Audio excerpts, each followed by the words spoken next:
बाबा साहब के विचार को समझने में 68 वर्ष लगे हैं और पिछले 12 वर्षों से आगरा में जो कार्यक्रम चला है, इस बार प्रचार प्रसार के साथ साथ युवा लोगों की भागीदारी बड़े पैमाने पर थी।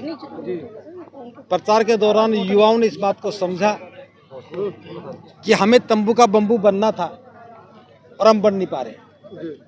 और आपने ये भी देखा कि आज बड़े पैमाने पर तंबू के बम्बू लोग बनने के लिए आए हैं और मैं कह सकता हूं कि आप लोगों की भी यही राय है। इस बार का कारवां बहुत विशेष रहा है और सफल तो हर कारवां ही रहा है, लेकिन ये विशेष रहा है ऐसा मैं भी मानता हूं, आप लोग भी मानते हैं जी। मंत्री जी, तंबू के बम्बू में सैकड़ों लोगों ने यहाँ पर हाथ उठाकर स्वीकृति दी है। अब आगे भविष्य में उन बम्बुओं के लिए क्या रणनीति है, वो क्या करेंगे, जरा हमारे दर्शकों के माध्यम से बताएं। इस सवाल का उत्तर अगले कारवां में पूछ लेना। जी जी जी जी। क्योंकि 16 जून का जो मुख्य कार्यक्रम आपने वहाँ पर बौद्ध समाज का बुलाया है, उसका क्या उद्देश्य रहेगा मुख्य? उसका उद्देश्य है कि भारत के जो बौद्ध हैं उनकी पहचान बननी चाहिए, बौद्धों का भी समाज बनना चाहिए।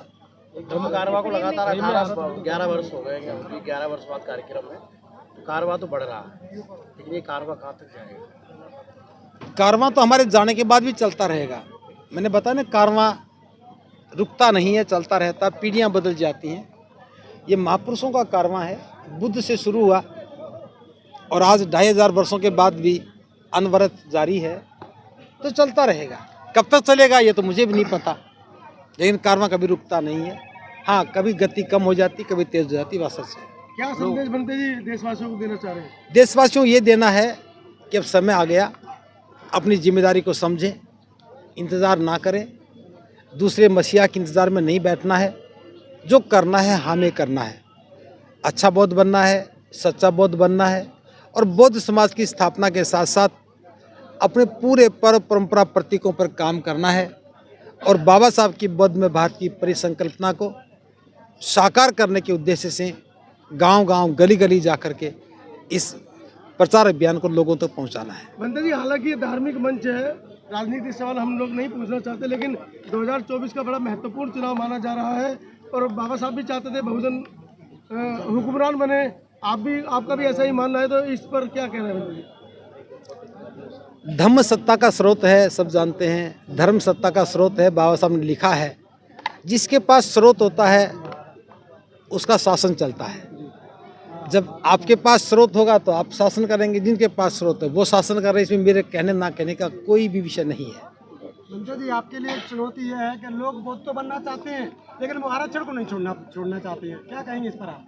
ऐसा है कि बाबा साहब उन्हीं लोगों को तो कहकर गए थे, लेकिन उनसे कारवां रुका नहीं है। जब सच्चे और अच्छे बौद्ध बनेंगे, जाति तोड़े कर बौद्ध बनेंगे, परंपरा छोड़ के बौद्ध बनेंगे, तब निश्चित रूप से बाबा साहब का आंदोलन आगे बढ़ेगा। और कुछ लोग हैं जिनकी ऐसी भावना है, सारे लोगों की ऐसी नहीं है, तो कुछ लोगों की भावना को लेकर के हमको प्रतिक्रिया दे, ये बात उचित नहीं है। आज 100 में से 80%, 90% लोग ईमानदारी से काम करने वाले हैं। वो 10-15% लोग जो ना भी बात माने तो कोई फर्क नहीं पड़ता। मंत्री जी, एक विशेष आपके लिए कहते हैं लोग, पार्टी वाले जो विशेष पार्टी है बहुजन लोगों की, उसमें कहा जाता है कि मंत्री जहाँ कार्यक्रम करते हैं वहाँ पर कहीं ना कहीं पार्टी को घाटा होता है, ऐसा कुछ कहा जाता है लोगों को। मैं तो ना तो अखबार पढ़ता, ना टीवी देखता और सही बात तो मैं सोशल मीडिया भी नहीं देखता, तो ऐसा आंकलन मेरे पास तो है नहीं। आपने कहीं कर रखा तो आप जाने। बनते जी, बौद्ध में भारत बनाने की आप बातें करते हैं बड़े जोरों शोरों से, और भी कई बनते भिक्षु हैं जो बातें करते हैं, लेकिन जब महिलाओं की भागीदारी नहीं रहेंगी, जब महिलाओं को यहाँ तक नहीं ला कर आ पाएंगे, तब कैसे बौद्धमय बनाएंगे?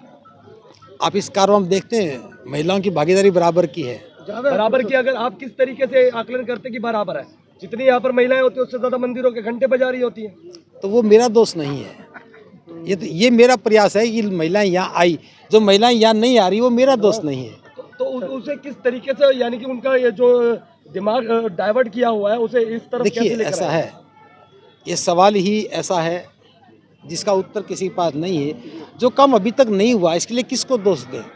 जितने हमारे प्रयास थे उतनी महिलाएं समझने लगी, और जहाँ प्रयास ही नहीं गए उसमें किसको दोष देंगे? पहले हमें भी कहाँ पता था, जब पता लगा तो हम भी आ गए।